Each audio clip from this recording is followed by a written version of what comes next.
Find yourself in a dark room and you don't know how you got there. How you got to this point. It started with one time, then a second, and a third, and now the thing that you once controlled now controls you.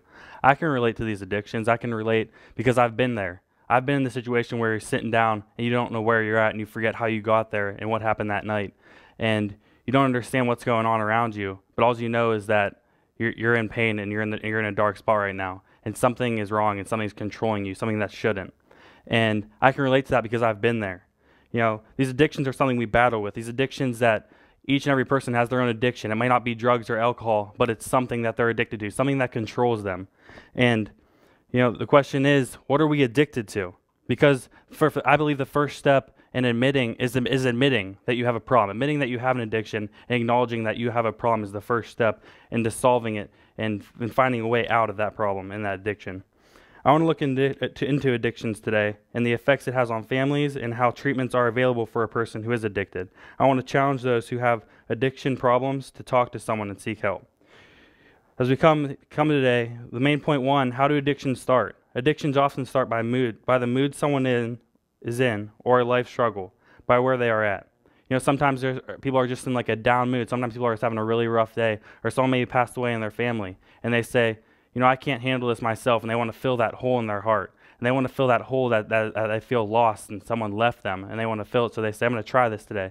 And they try it once, and it becomes an addiction, a habit, and they don't know how to shake it after a while. Some people get addicted to smoking. All addictions start with the first try, though the first step is beating this addiction is to admitting that you have an addiction and what it is. Santosh Kalwar says, we are addicted in our thoughts. We cannot change anything if we cannot change our thinking. And that says it perfectly. Addictions start by what we think and what we feel. We must change how we think to beat the addiction. Main point two, what effect does addiction have on families? Addictions not only have a bad effect on yourself, but also have a bad effect on the lives of your loved ones as well. More often than less, children of parents who had addicted problems have the same addiction problems. A lot of times, families with addictive parents have abusive homes for their children, not just in a physical way, but a mental way. Also, addictions add a ton of stress to families in many ways. Main point three, treatments available for a person who are addicted. There are a lot of treatment centers out there for people who have addiction problems, from alcoholism to drug abuse to, I'm sure they have groups all over the internet for any addiction you may have, to get in a group and just begin to meet with people and try to solve that problem, meet with others who are struggling. And along with websites who offer help, there's a Christian organization called Christian Drug Treatment. It is a faith-based treatment center. It is one of many places who want to help you in any way they can. They want to analyze what that addiction is in your life, and they want to send you to somebody who can help you and if they can help you. As I come to the end of the speech, guys, I just want to recap on some things we went over today and how do addictions start, the effect do addictions have on the families, and last, what are some treatments available for a person who is addicted? I want to call into action to all of those who have an addiction problem and battle it daily. I want to challenge you to talk to someone, to step forward and just talk to one of your friends, someone that's a loved one.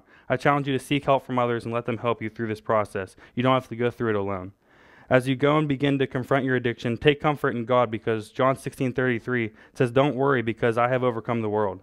Whatever your addiction is, God has already overcome it. Don't worry, because when he sent Jesus down the cross, he overcame everything. He overcame all sin. So God has already beaten it for you.